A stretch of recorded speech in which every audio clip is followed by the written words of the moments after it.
Hello दोस्तों। तो असहयोग आंदोलन के बाद हमारा टॉपिक चौरी चौरा कांड स्टार्ट होता है 4 फरवरी 1922 को। 4 फरवरी 1922 को गोरखपुर के चौरी चौरा में पुलिस कार्यवाही के विरोध में स्थानीय लोगों ने 22 पुलिस कर्मियों को थाने के अंदर बंद कर आग लगा दी। इस हिंसक घटना के विरोध में गांधी जी ने 12 फरवरी 1922 को बारदोली गुजरात, जो कि गुजरात में है, बारदोली से असहयोग आंदोलन को स्थगित करने या समाप्त करने की घोषणा की। गांधी जी के निर्णय की आलोचना सी राजगोपालचारी, चित्तरंजन दास, मोतीलाल नेहरू, सुभाष चंद्र बोस, जवाहरलाल नेहरू, अली बंधु आदि ने की। घटना को स्पष्ट करते हुए गांधी जी ने यंग में लिखा कि आंदोलन को हिंसक से बचाने के लिए हर एक अपमान, हर एक यंत्रपूर्ण बहिष्कार, यहाँ तक कि मौत भी सहने को तैयार हूँ। अंग्रेजों ने 10 मार्च 1922 को गांधी जी को गिरफ्तार किया। न्यायाधीश ब्रूमफील्ड ने उन्हें असंतोष फैलाने का दोषी माना तथा उन्हें 6 वर्ष की जेल की सजा दी। स्वास्थ्य ठीक नहीं होने के कारण उन्हें 1924 में छोड़ दिया गया। हेलो दोस्तों, तो आज हम स्टार्ट करने वाले हैं चंपारण सत्याग्रह, जो कि मॉडर्न हिस्ट्री का पार्ट है। यह वर्ष 1917 में क्षेत्र बिहार के चंपारण जिले से स्टार्ट हुआ, जिसका नेतृत्व महात्मा गांधी कर रहे थे। कारण इसका था 3 कठिया प्रणाली, जो कि 1/3 हिस्से नील की खेती करना। इसका घटनाक्रम चंपारण के स्थानीय किसान नेता राजकुमार शुक्ल ने 1916 के लखनऊ अधिवेशन में गांधी जी को चंपारण आने का निमंत्रण दिया।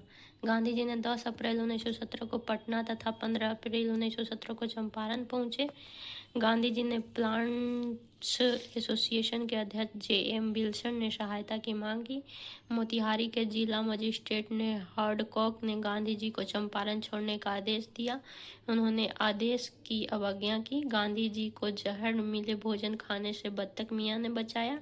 एंड चंपारण में गांधी जी को डॉक्टर राजेंद्र प्रसाद, ब्रजकिशोर प्रसाद, अनुग्रह नारायण सिन्हा, J.B. कृपलानी, धरणीधर आदि का सहयोग मिला। चंपारण सत्याग्रह के समय बिहार के उप राज्यपाल एडवर्ड गिड थे। चंपारण सत्याग्रह का परिणाम ये हुआ कि गांधी जी के रिपोर्ट के आधार पर F.G. सलाई के अध्यक्षता में चंपारण कृषक समिति का गठन किया गया। समिति की अनुशंसा पर चंपारण कृषक कानून के तहत 3 कठिया प्रणाली को समाप्त कर दिया गया। Thank you. जय हिंद। हेलो दोस्तों, तो आज हम स्टार्ट करने वाले हैं गांधी जी की 11 सूत्री मांग। गांधी जी ने यंग इंडिया में अपनी 11 मांगों को 31 जनवरी 1930 को प्रस्तुत किया।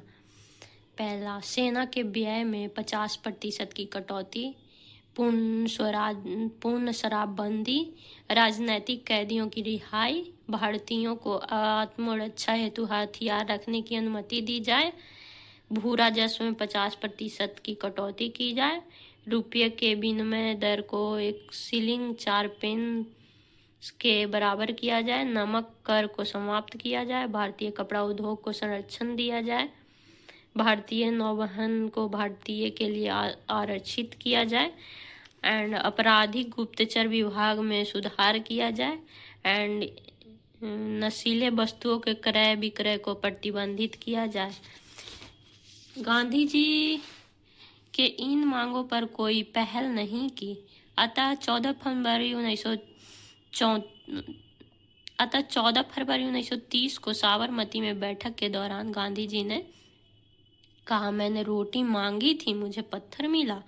इंतजार की घड़ियां समाप्त हुई। गांधी जी ने इरविन को पत्र लिखा, लेकिन कोई संतोषजनक उत्तर नहीं मिला। अतः गांधी जी ने सत्याग्रह का निर्णय लिया। हेलो दोस्तों, तो मॉडर्न हिस्ट्री का अगला पार्ट है गांधीदास पैक्ट। 1924 में जेल के आने के बाद गांधी जी ने चित्तरंजन दास एवं मोतीलाल नेहरू ने समझौता कर कांग्रेस के अंदर एक अशांति को समाप्त किया। उन्हें स्वराज पार्टी को कांग्रेस के पार्टी के रूप में मान्यता दे दी और स्वयं रचनात्मक कार्यों के रूप में योगदान देने का निर्णय लिया। समझौते पर 6 नवंबर 1924 को हुआ। स्वराज पार्टी का अंत 16 जून 1925 को चित्तरंजन दास जी की मृत्यु हो गई। उनकी मृत्यु के बाद पार्टी के अंदर दो वर्ग बन गए, सरकार को समर्थन देने वाले प्रत्युत्तरवादी तथा सरकार के विरोधी अप्रत्युत्तरवादी कहलाए। 1928 में पब्लिक सेफ्टी बिल लाया गया। अप्रत्युत्तरवादियों ने इसका विरोध किया। मोतीलाल नेहरू ने इस विधेयक को भारतीय गुलामी विधेयक नंबर 1 कहा। विधेयक पास हो गया। स्वराज पार्टी अपने उद्देश्यों से असफल रही। 1930 में पार्टी का अंत हो गया। पुनः कांग्रेस पार्टी गांधी जी के नेतृत्व में मुख्य भूमिका में स्थापित हो गया।